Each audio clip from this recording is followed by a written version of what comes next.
We're just waiting for them to count us in. Thank you all for being here.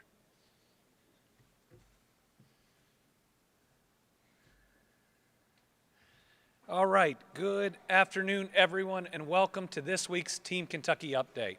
This week we are doing the Team Kentucky Update from the Rotunda because in addition to the good news on economic development and other updates, we are recognizing Overdose Awareness Day here in Kentucky.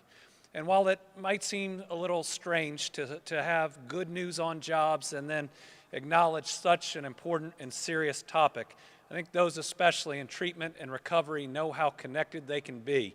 Having a good job, second chance employment, opportunity waiting to help put families back together.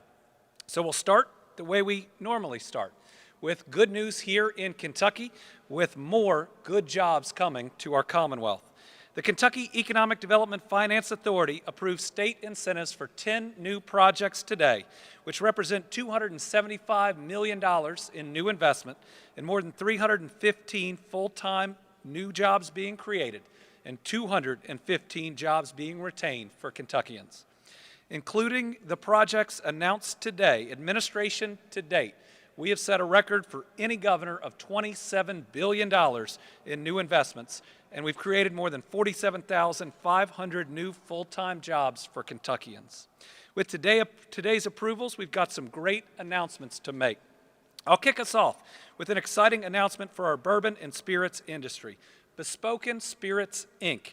is a privately owned modern spirits startup company that is marrying and blending technology with tradition to take craft spirits to new heights.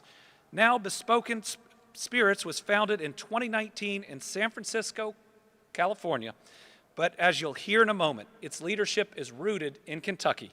And today, the company announced it's relocating its headquarters and manufacturing operations to Lexington, Kentucky. This $3.2 million investment will see Bespoken Spirits relocate to Lexington's Gray Line Station. The move will create 16 high-wage jobs for Kentuckians, jobs that, get this, pay an average hourly wage of $70.77, including benefits. Bespoken Spirits' innovative process unlocks billions of flavor combinations while reducing the environmental impact of each sip. Bespoken has received well over 150 medals in spirits competitions, and the relocation of Bespoken Spirits headquarters and manufacturing operations will include building improvements, equipment, startup costs, and other related expenses. The move will also enable the company to move up in the supply chain to include distillation, completing the characterization and recipe catalog from grain to glass. Bespoken is a welcome addition to the Lexington community and will continue to solidify Kentucky as the world's leading producer of bourbon. I want to thank company leaders for their vision to grow in Kentucky, and I look forward to their continued success in the Commonwealth. Now I'd like to welcome Scott Savage, Vice President of Research, Development, and Production, and Debbie Savage, Kentucky Site Coordinator of Bespoken Spirits, to come up and share in the good news. Scott, nice to see you. Please. Thank you very much. I'd like to say it's definitely an honor and a pleasure to be here today to hear and share in this great news that we're bringing the company to Kentucky. I'd like to thank Colin Dodd and Nikki Goldie from the Kentucky Cabinet, as well as Commerce Lexington. They were instrumental in helping me put together the application that was approved this morning. I'd also like to thank Gina Greathouse from Commerce Lexington, Mayor Linda Gordon from Lexington, who's been very accommodating, very helpful in the process of starting the move, as well as Kevin Atkins, the Chief of Development Officer for Lexington and Fayette County. So who am I? I'm Scott Savage. I'm born and raised in Lexington. Went to Henry Clay High School. I was a pleasure to sit under our statesman's statue there. Graduated from University of Kentucky with a degree in engineering. And for 23 years, I worked for a semiconductor company in downtown Lexington. Not a lot of people are aware, but there's a high-tech Silicon Valley company right in downtown with over 70 people. And the founder of that company is now a VC based in California. And he called me and said, Scott, I know you have a job already, but would you be interested in building a distillery for me in Kentucky? And I said, yes, no hesitation whatsoever. So it's been a whirlwind since February, since I started. But we are now in the process of moving to Gray Line Station. We're building a distillery in the former Lextran bus garage. and I'm very excited to be here. So thank you very much again. Great news. Thank you.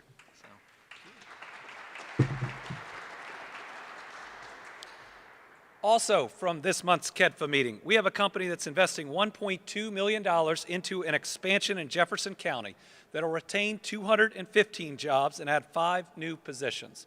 Winston Industries is a Kentucky-based manufacturing company that was founded in 1969 thanks to the support of one of the state's most recognized icons, Colonel Harlan Sanders. The company's pressure fryer was Sanders' preferred method for cooking his world-famous original recipe, which led to Winston Industries' continued success supporting KFC's restaurants across the globe. While KFC is still the company's largest customer, Winston Industries' products and services have evolved throughout the years. The company's broad portfolio of products is found in every food service market segment, from cafeterias and local schools to the finest dining establishments in the world. The company is also diversified into other areas beyond food service, creating a separate division that specializes in contract manufacturing of circuit boards. The Jefferson County project will see investments in automation and employee-focused improvements to increase manufacturing capabilities and the overall quality of the facility. Kentucky has been home to Winston Industries for 5 decades, and I'm proud that they are growing in our Commonwealth. I'd now like to welcome Sean Tanner, President and CEO of Winston Industries, to come up and say a few words on behalf of the company. Sean? Again, thanks for being here. Thank you. So I wanted to start by thanking Governor Beshear for all of your support, as well as the dedication to really trying to generate economic growth in Kentucky. It's actually been a little bit, it's a little bit surreal standing here right now and seeing the Team Kentucky sign behind me. As a little bit of a backstory, I took over as president and CEO of Winston. It was in March of 2020. So I think Governor Beshear can relate when I say it's quite the challenging time. Yes. So anyway, in effort to keep my pulse on everything, I started watching the Team Kentucky updates, and speaking candidly, it really helped me. I was watching and seeing the transparency and the details, and it helped me manage my way through the chaos. My wife, she does actually have an Andy t-shirt. Oh. FYI. So anyway, as things have normalized now, Winston, we're now focused on growth. And so our company, it's a multi-divisional manufacturing company. And we have 252 employees today, 214 of which are residents of Kentucky. The rest are mostly Hoosiers. We sell to globally, so we're selling to over 100 countries and 6 continents. We're still not selling into Antarctica, which, as you can imagine, why. I have tried to convince my friends over at KFC to open a location there, but they haven't taken the bait yet. So I keep trying, because they're growing everywhere, and that's what we want to do, is we want to support that growth. In addition to that, we have our electronics division. And our electronics division is also growing quite a bit. And one of the big reasons is the reshoring that's coming from Asia back to the U.S. And so it's coming back to the U.S. and it's coming back to Louisville, Kentucky, which is good for us. So as we look, the Kentucky Reinvestment Act, it's allowing us to make significant investments back into both of those manufacturing areas. We're investing very heavily into technology, and these technologies are going to help increase capacity, retain jobs, increase jobs, and then ultimately support our customers' very aggressive growth. So we're really looking forward to that. The second tier that we're really trying to focus on with this is trying to help our employees that are already at Winston grow internally. And that's going to be, job development, growing into different skill sets, and ultimately increasing the pay. So at the end of the day, it's all about growing together, growing with our customers, growing with our employees, and growing with the Commonwealth of Kentucky. The KRA, it's helping us do that. So thank you. Thank you. Congratulations. Thank you very much. We also saw growth this month in the Commonwealth's distribution and logistics sector, with HVAC Distributing, a national wholesale distributor of heating and air conditioning equipment. The company's leaders have announced plans to expand their Graves County operation for a second time with a $5.35 million investment that's going to create 40 new jobs. That means since I've become governor, we've announced 792 new jobs in Graves County alone, with $56.7 million in investment. Remember, this is a community that was devastated by tornadoes in December of 2021, and we made a promise to rebuild, but nothing helps us to save the town of Mayfield or Graves County more than good jobs that keep people there and bring people there. HVAC's distributing their expansion provides growth to form the Hickory headquarters for the Mr. Cool brand, as well as provide space for its recent launch, Mr. Cool Franchising LLC. For this expansion, the teams plan to build out 22,000 square feet of office space at the Remington Way location in the Hickory Industrial Park. The expansion will complement the distribution site up the hill as part of the Industrial Park's campus. In August 2020, we announced their first expansion. That was a second operation in the Hickory Industrial Plant. They made a $7 million investment, created 175 jobs at that time. I want to congratulate HVAC Distributing on its most recent expansion, and I remember talking to its president directly at the groundbreaking for Osmondson, because you could see his facility from there and his excitement to help the people of Graves County, to create jobs right there and to be a part of that rebuilding effort is something really special. I also want to highlight an exciting project that's taking place in Henderson County that expands on Kentucky's extensive manufacturing industry. Today, Allstate Tower, an entity of Pittsburgh Tank and Tower Group, announced an $850,000 expansion of its Western Kentucky headquarters operation. This will create 10 new full-time jobs, pushing their total employment to 119 here in Kentucky. The expansion will feature the installation of a robotic welder. This robotic welding system integrates new technology to produce fast, high-quality welds. The investment will allow the company to increase output and pursue additional business opportunities. This is a 104-year-old family-owned business that's been based in Henderson since the early 1980s. The group consists of 4 companies that provide engineered products, both in the manufacturing and construction segments throughout the country's infrastructure. Kentucky's manufacturing segment is stronger than ever. And that's why I'm confident that regardless of what happens with the national economy, we are going to continue to be strong and to grow, especially with the reshoring that was just mentioned. Allstate Tower and the Pittsburgh Tank and Tower Group are an important part of the Henderson community, one that is growing really quickly, and it's great to see them continue to grow. And I believe here in the month of September, we're going to cut the ribbon, and Pratt Paper in Henderson is going to begin operations. It's the cleanest, greenest recycled paper mill on planet Earth, right here in Kentucky. Huge number of jobs, great paying jobs. We're excited that's coming to fruition. Our next announcement today is a big one for Clark County, which I called home for a number of years. Washington Penn was approved today for state tax incentives to support a planned investment of nearly $105 million, creating 88 good-paying jobs in a new facility in Winchester, Kentucky. The company is a leading provider of compounds that supply the automotive, appliance, construction, consumer, packaging, and industrial markets. This is a family-owned manufacturer founded in 1954 that now operates over 50 plastic compounding lines across 8 facilities in North America and Europe, including a production facility right here in Frankfort, where it's operated since 1991 and currently employs 96 people here in Franklin County. Due to their success at that location, and that's the great part about expansions. It means a company has had such good success, knows our workforce is so wonderful, they decide to do even more. So due to the success of the Franklin County location, the company hopes to locate a second Kentucky facility of 250,000 square feet on a 70-acre rail-served site within the Winchester Industrial Park, where it'll produce its compounds in pellet form to be shipped to customers across the nation. And there's more. Kinlake Foods, a wholly owned subsidiary of the Kroger Company, has been approved for incentives on a planned $24 million project, creating 15 new jobs in Murray, Kentucky.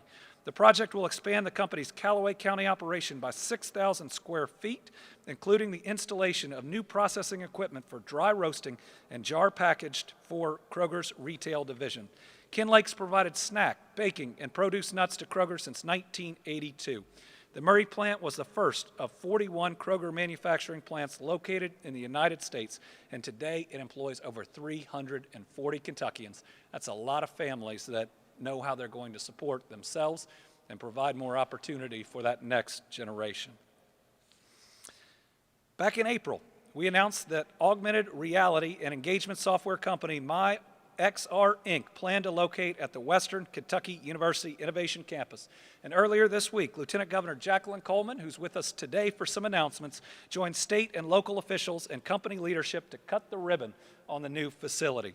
The new regional headquarters is bringing 60 full-time jobs to Bowling Green. MyXR will benefit from the new Immersive Experience Innovation Lab at the Innovation Campus, which focuses on creating immersive environments for various industries, and we've already had several announcements locating there.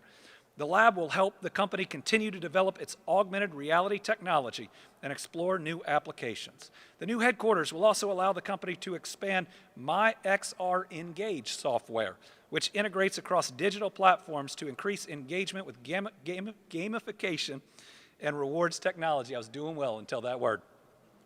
I want to congratulate the company on this recent event, and I look forward to seeing it grow and thrive here in the Commonwealth. And last, on the economic development front, as you know, over the last few months, we've announced approvals in the initial round of the Kentucky Product Development Initiative, or the KPDI program. These are grants that help us take different sites that are across the Commonwealth and improve them. The idea that every community should have their own Glendale, where we invested for over a decade and landed the biggest economic development announcement in our history, where we're building the 2 largest battery plants on planet Earth, and they are ahead of schedule. This program allows us to improve sites everywhere in Kentucky to make sure we're ready for that next employer and the next one. Thus far, we've rolled out over $21.5 million in state funding for 37 site and building development projects across the state.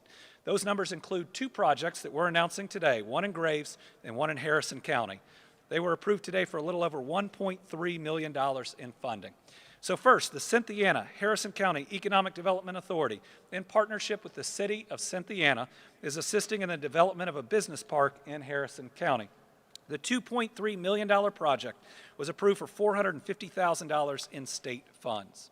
Then the Graves County Fiscal Court, on behalf of the Graves County Economic Development, Inc., will assist in the development and construction of a spec building in the Hickory Industrial Park. There's a lot going on in that park. In fact, the very first PDI grant that was given in Mayfield, and that's where we broke ground on Osmondson, I think just about a year and a half after that tornado event. This building will provide Graves County with new business opportunities and provide the community with significant jobs and capital investment.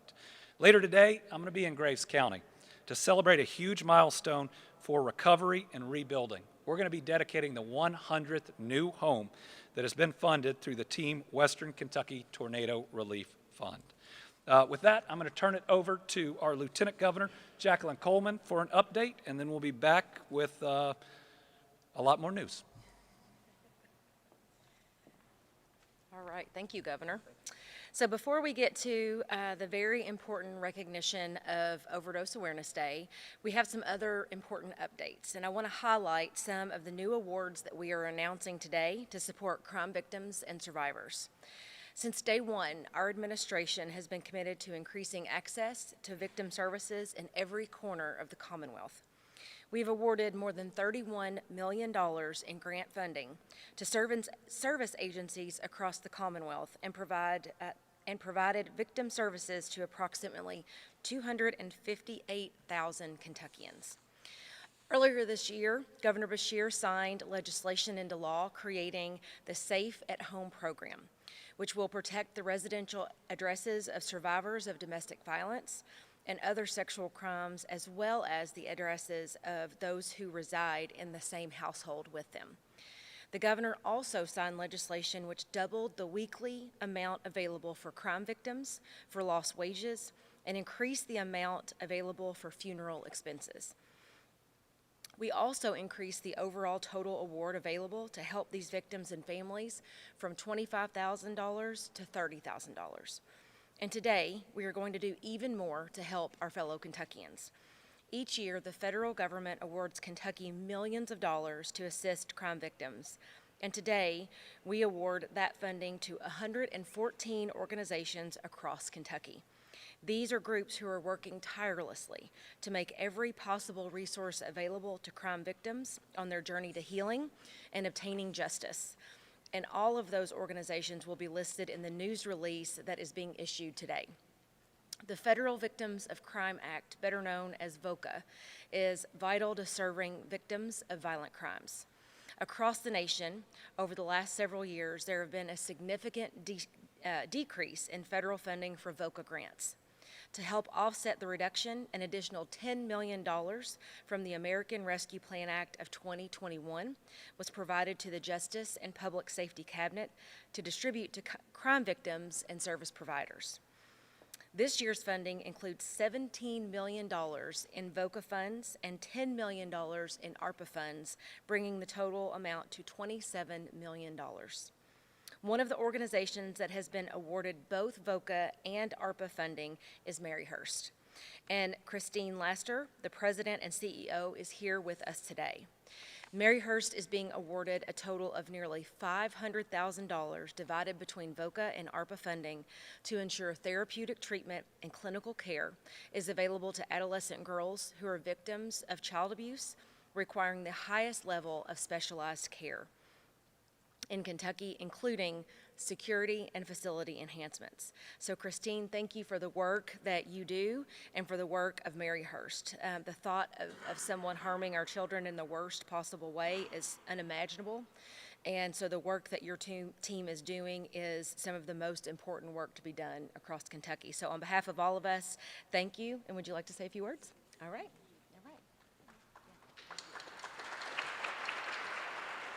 Okay. Hi, and I want to say Christine Laster is a Maryhurst employee who actually secured this funding, and she did all the heavy lifting.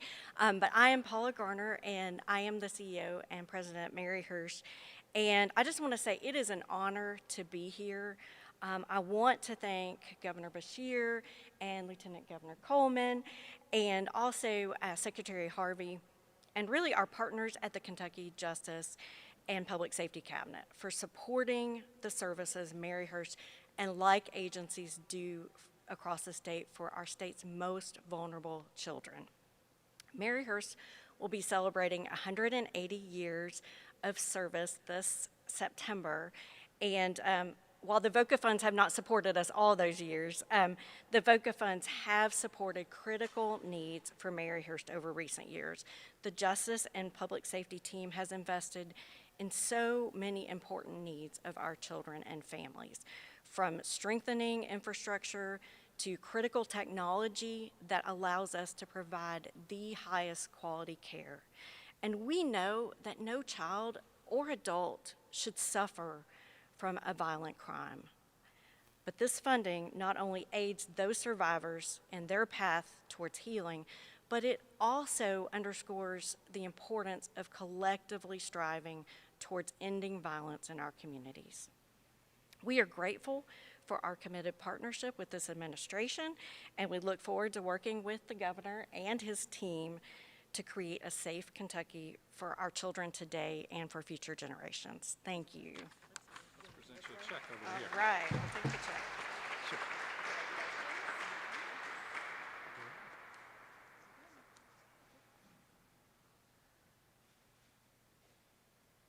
You can take that straight to the bank. There you go. All right, thank you. I don't want to mess you. All right, Okay. Now, in a somewhat difficult transition, we're going to give an update on sports betting. Today, we have another update on sports betting, which is now officially 1 week away. Retail locations can open on September 7th and mobile applications start on September 28th. Just this morning, the Kentucky Horse Racing Commission Sports Wagering Advisory Council released a catalog of events for sports wagering, which lists the sports available for wagering in Kentucky. The initial catalog will be effective for the opening retail sports wagering on September 7th.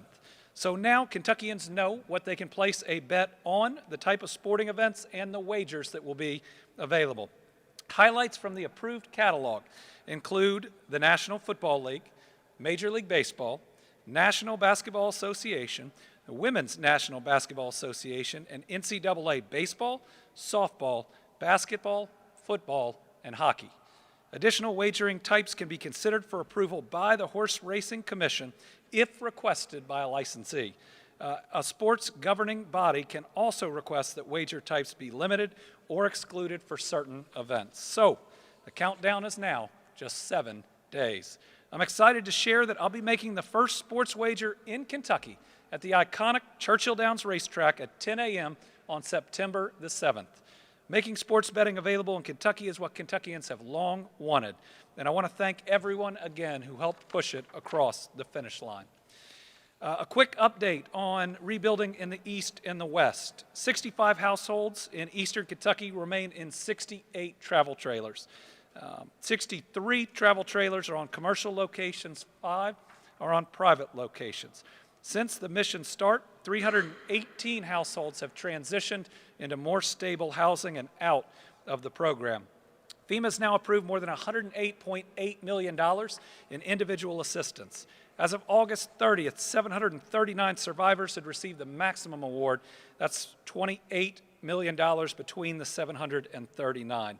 This week, and it's a good update, we have received over $43.7 million in FEMA awards for the buyout program. This is where FEMA purchases someone's property so that they can move to higher ground, because if it's in the floodplain, FEMA will cover it once, but not cover it a second time. So this is why those high ground communities are so important, because people can take the buyout dollars and then relocate at a place they never have to worry about flooding again.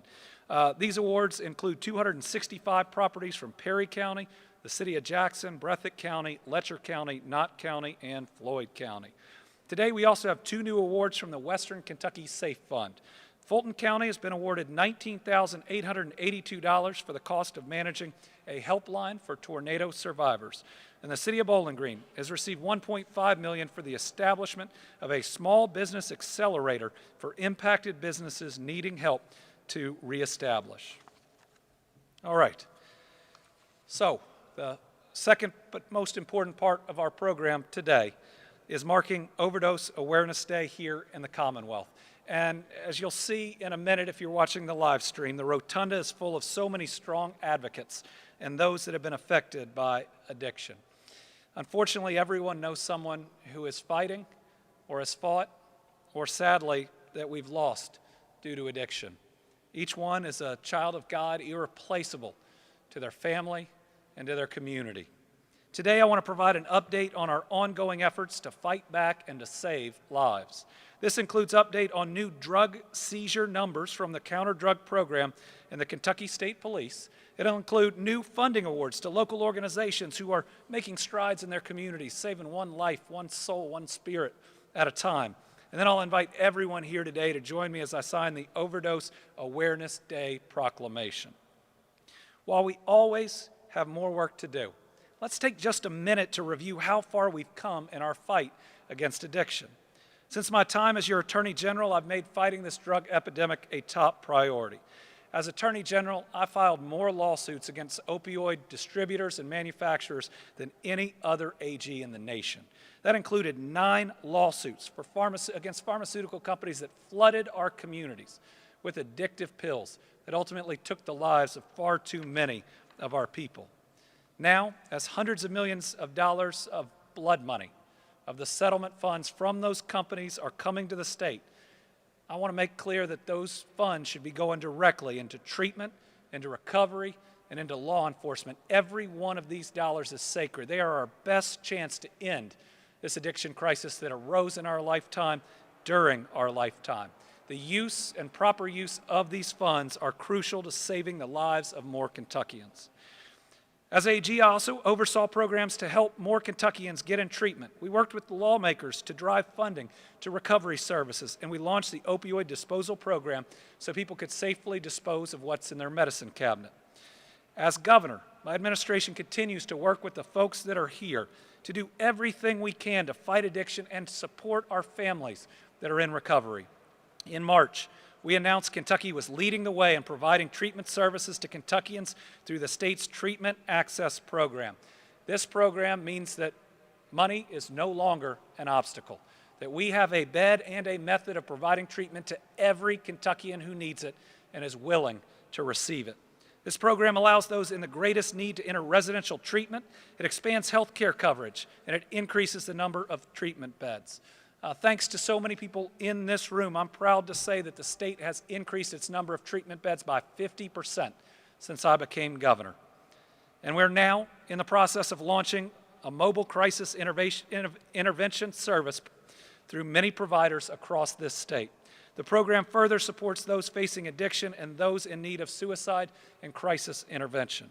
This year, I signed legislation supporting recovery housing by setting requirements for certification, operation, and oversight so those seeking help get the best help, as well as legislation that ensures direct payments from health insurance to facilities providing care. Last year, we announced a new searchable website to help people find recovery housing. That is findrecoveryhousingNowKY.org. There are currently 186 houses on the website. During my administration, we provided more than $110.5 million from the Office of Drug Control Policy to help support addiction treatment and prevention efforts across Kentucky. And about 3 months ago, we provided an announcement on the hard work and the good work of law enforcement across the Commonwealth in doing everything they can in stopping these very dangerous drugs from flowing into our communities. This is called the Kentucky Counter Drug Program. It includes the Kentucky State Police, the Kentucky National Guard, if you all would come join us, the Appalachian High Intensity Drug Trafficking Area, Homeland Security Investigations, and the Drug Enforcement Agency. In the first quarter of the 2023 fiscal year alone, the update we previously provided, enough fentanyl was seized by this team to cause nearly certain death in more than 28.9 million people, or enough to kill every man, woman, and child in Kentucky 6 times over. They've now increased the pounds of fentanyl and number of pills seized compared to the last fiscal year because these folks and others here, law enforcement across the Commonwealth, they do not stop. They know these drugs continue to flow, and they do their very best. As of August, the team has now seized 171 pounds of fentanyl this year. That's just as of August. That compares to 107 pounds last year. That's a nearly 60% increase by the counter drug program. When it comes to the number of fentanyl pills, so many more pills. I remember when we saw the first heroin that had been pressed into pills, and now so much fentanyl coming in that. This year alone, the team has seized 153,718 pills that could have made it in the hands of Kentuckians. You compare to last year, where 5,100 pills were seized. That's more than a 2,900% increase. That both shows what a great job they're doing, but also how the threat continues to grow. We are thankful for the work of this team. We know it is difficult and dangerous, and we're thankful for their life-saving efforts. That's why I was proud to sign the fiscal year 2024 State Drug Interdiction and Counter-Drug Activities Plan in May, which continues this team's work to disrupt the illicit supply of illicit drugs in the Commonwealth. I also want to thank the Kentucky National Guard for their support in the Customs Border Patrol along the southwest border. Last year, the 149th Maneuver Enhancement Brigade provided operational detection and monitoring support, and they were in command of the Task Force Legion, which included 2,500 guardsmen from various states that were mobilized in a Title X federal status from 16 states and territories. Currently, we have 125 of our Kentucky National Guard at the border. Please pray for them, as well as those that recently deployed to the Middle East for over a year. Today, we have Brigadier General Brian Wertzler with us to represent the National Guard. Thank you for the work of your group. I always say it because I've gotten to see it through tornadoes and pandemics and flooding and the fight that you all bring to make sure we protect our people at home and abroad. Kentucky's National Guard is the very best in the entire country. I also want to commend our Kentucky State Police, who work with multiple agencies to remove dangerous drugs from our communities. Today we have Lieutenant Colonel Mike Rogers here from KSP. KSP is also going to receive JAG funding, which we'll discuss here in a minute, but I want to thank you for KSP's great work in this area. Thank you, gentlemen.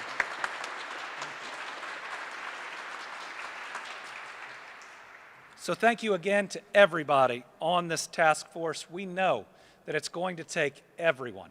It's going to take their activities. It's going to take treatment. It's going to take recovery. It's going to take us all working together to ultimately end this crisis. But I have to believe that one that arose in our lifetime can end in our lifetime.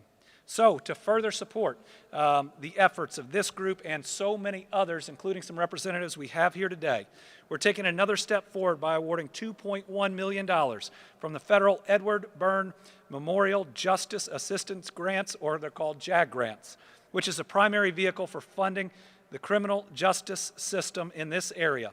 It's going to 14 law enforcement agencies and nonprofit organizations to fight addiction, support victims, increase treatment, and increase community mental health support teams. With today's funding, I've had the honor of awarding about $10 million of JAG grants to assist state and local law enforcement agencies in purchasing the resources that not only allow them to protect Kentucky communities, but ensure their own safety as well while they do this dangerous work.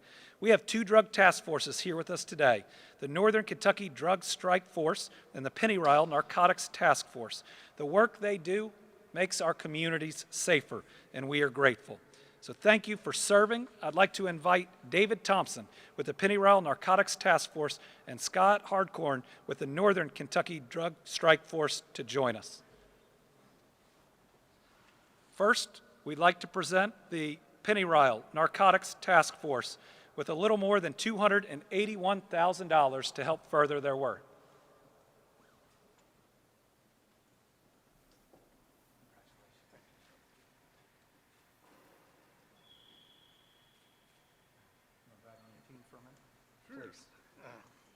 Well, first off, we want to, we really appreciate you, Governor, and your staff with the continued support that we get each year.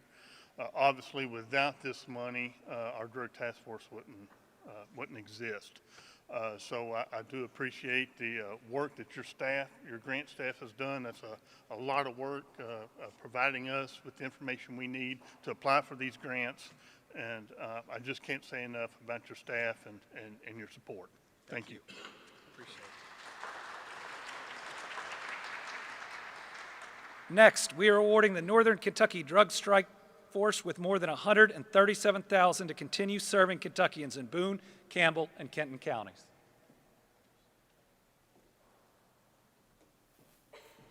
Thank you for all your work.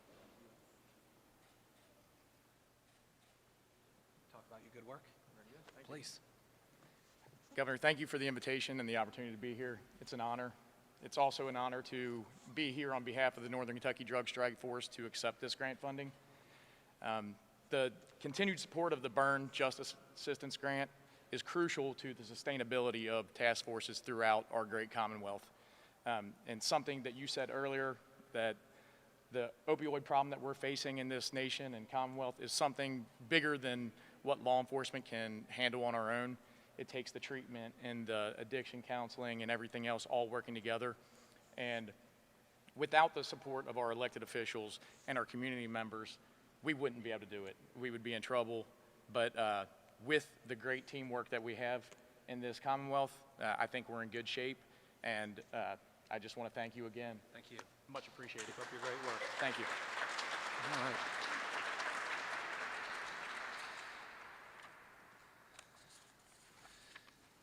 These combined efforts, the efforts of everyone in this room, the efforts of those in law enforcement and treatment and recovery, the amazing efforts of our peer mentors who go back into an unimaginable trauma just to help other people, that are the living embodiment that there is a better day because of the work of tens of thousands of Kentuckians who are out there trying to help people.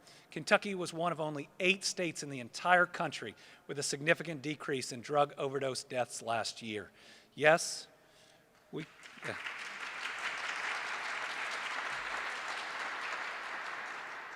continue to lose far too many people, but this is hope.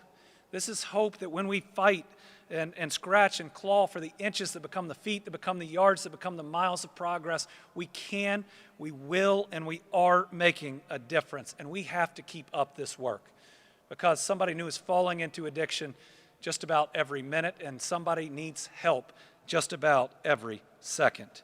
Through the Comprehensive Addiction and Recovery Act, we will help provide overdose response and naloxone administration, training, and distribution to first responders in Kentucky, something that I know on this day is so critical. With these funds, we, through DPH, and I want to thank Dr. Stack for his great work and for being here with us today, are going to provide training and distribution of life-saving naloxone to correctional facilities, emergency management agencies, emergency medical services, fire departments, law enforcement, park ranger services, quick response and rescue, search and rescue teams, and public safety officers, because we know that we need Narcan and naloxone everywhere, because the answer to how many times you resuscitate someone is every single time.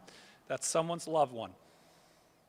And once a life is saved by these heroes, our harm reduction program steps in to provide Kentuckians a link to treatment programs, overdose prevention education, distribution of naloxone and drug testing strips, and other services. My goal is to make sure that every Kentuckian brave enough to take that step towards getting better has the very best services you can find anywhere in the country. We have a special guest with us here today to talk more about this important day. With over a decade of being committed to long-term recovery, Megan Coldiron is Senior Vice President of Business Operations for Addiction Recovery Care. Megan is passionate about serving others in recovery because of her own journey and experience. Megan?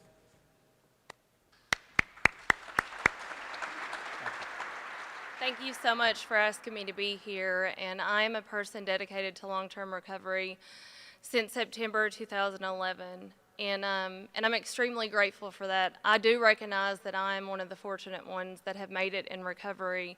And I know from being in recovery as long as I have been and working in the field of addiction and working with addiction recovery care for 10 years, that it's days like today that are so very important. We come together to recognize the issues that we have with addiction, to not sweep them under the rug, to face them head on, and to love people where they're at.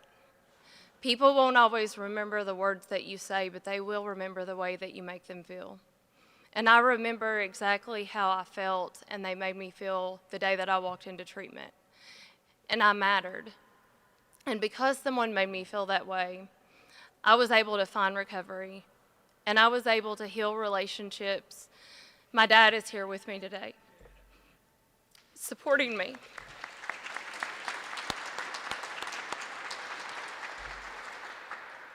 And there are times that he didn't know if I would make it. And so I'm just grateful that we can come together. I also stand here today representing people that we have lost to addiction. Their lives mattered as well. They're important. They're loved. They're wonderful people. I lost many dear friends. So today I stand here representing Jason and Jake and Ryan and Brooke and so many other people that is loved and we have lost. And I stand here today telling their stories so their loss doesn't have to be in vain. Their loss can help somebody find recovery. They can help heal families, and it's not for nothing. So today's like today, and the Overdose Awareness Day, it means that we suit up and we show up, that we don't stop fighting for people, because their lives do matter.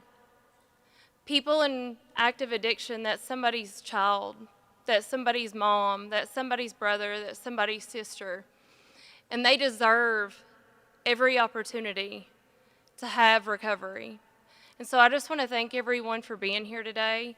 If there are people out there that are struggling, if you're out there struggling, please know that we are here to love you. You mean everything to someone, and your life does matter. So please reach out. It doesn't have to end. You can find recovery, and there is hope. So thank you for having me.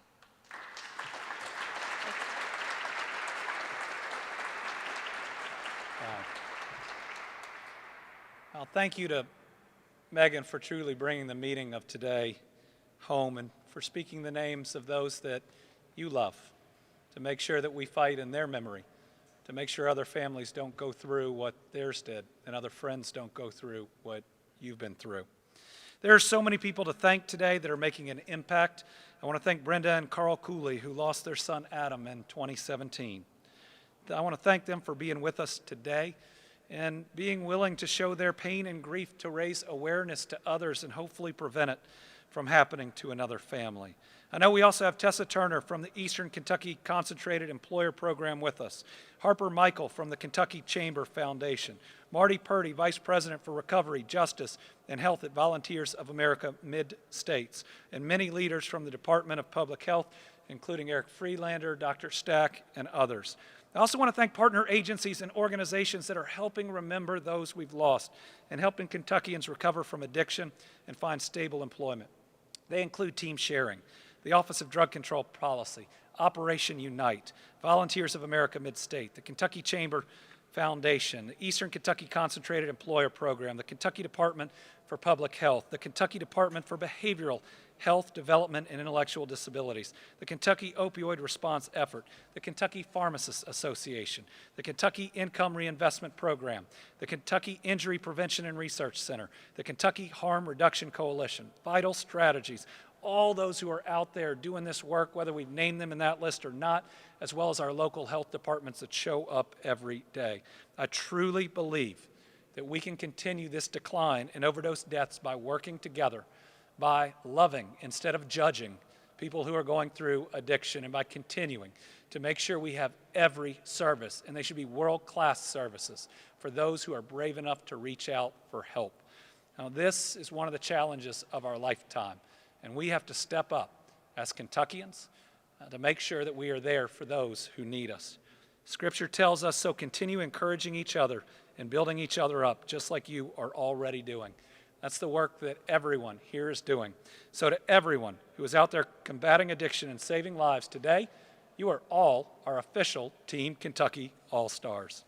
Now I'd like to invite all our newly minted All-Stars that are here to come up for the signing of the Overdose Awareness Day proclamation, and then I'll take questions from the press that are here. So everybody come on up.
All right.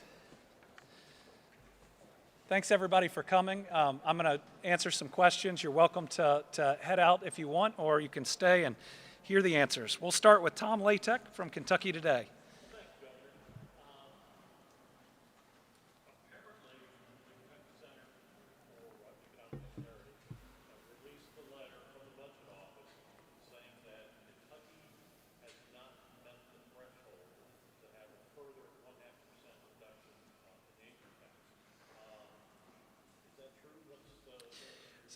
So the state legislature passed a law on how the income tax could be reduced. They put very specific numbers that had to be reached, specific thresholds that had to be reached. And then the budget director has a duty to report to them where all those numbers are. The numbers of where our economy is right now do not meet the thresholds that the legislators themselves set in statute. Joe.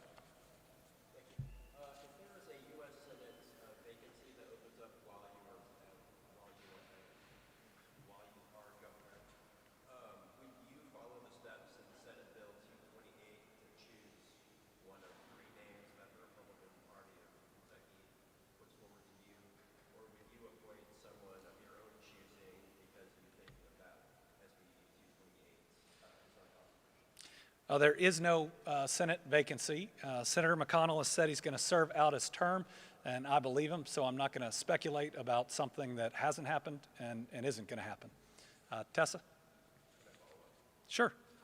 So voters are choosing who is going to be governor for the next 4 years, and this is an issue that probably isn't going to go away for a few years now. So why should voters not know what your stance is on that? Well, I respect Senator McConnell and his health enough, first of all, to not sensationalize it. And second, there is no vacancy. So he has said he's going to serve out his term, and I fully believe him. Tessa?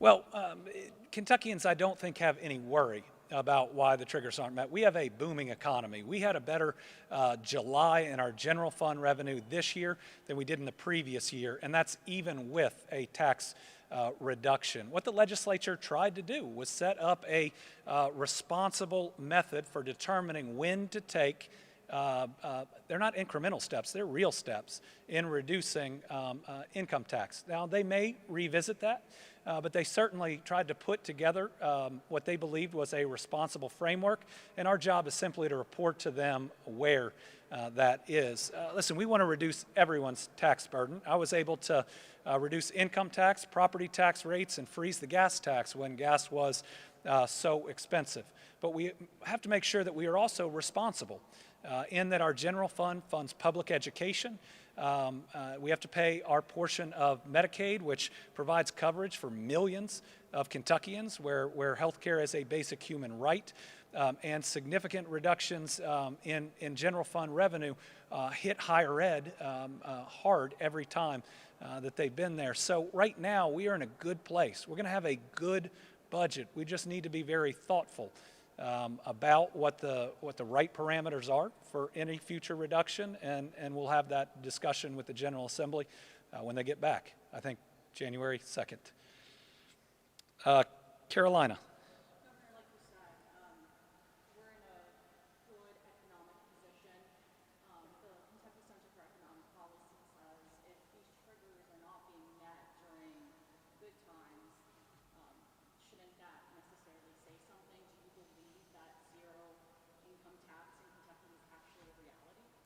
A zero income tax in Kentucky, as proposed by the other candidate for governor, would require a massive increase in the sales tax and likely inclusion of food and medicine in it. You cannot go to 0% income tax like Daniel Cameron has pushed without either a massive sales tax increase, which is what he would do, or the gutting of K through 12 education, higher education, and health care coverage for millions of Kentuckians. Listen, when it comes to economic development, I've delivered record investment, 47,000 new jobs. My opponent has delivered 2 posters with platitudes. There is a proven record, and then there is separate plans that won't work. Sarah? Speaking on his economic plans yesterday, besides the income tax to people, he actually addressed it that he specifically criticized the workforce development plans under your administration. Well, I believe that my opponent yesterday had part of his plan ripping away health care from 100,000 Kentuckians that when asked about it, he didn't know how he was going to do it. I guess he's just heck bent on ensuring that 100,000 Kentuckians can't go to a doctor when they're sick. Listen, if you're looking for a governor that creates jobs, that pushes economic development forward, I think I've proven that I'm your guy. We've had the 2 best years of economic development in our history. We're building the 2 biggest battery plants on planet Earth. We become the electric vehicle battery production capital of the United States of America. We set our lowest annual unemployment rate last year, our lowest monthly unemployment rate 3 or 4 months ago, our longest period of low unemployment. We had the most jobs filled in the history of Kentucky. We've had the 2nd and 3rd best year for wages. We were number 2 in per capita economic development last year, number 3 in the creation of rural jobs, number 5 in Site Selection's Prosperity Cup, but number 1 in our region for the first time, beating out states called Tennessee and Texas. When it comes to jobs and when it comes to economic development, we are on a historic winning streak. And when you're on a historic winning streak, you don't fire the coach. You put that team out there, you rack up wins, and you bring home championships. And that's what we're doing in Kentucky. We're building a big, bright future for our kids and our grandkids. All right, thank you all very much. Thank you to everyone here recognizing Overdose Awareness Day. Let's continue to fight this fight. Let's continue to save lives. Thank you all.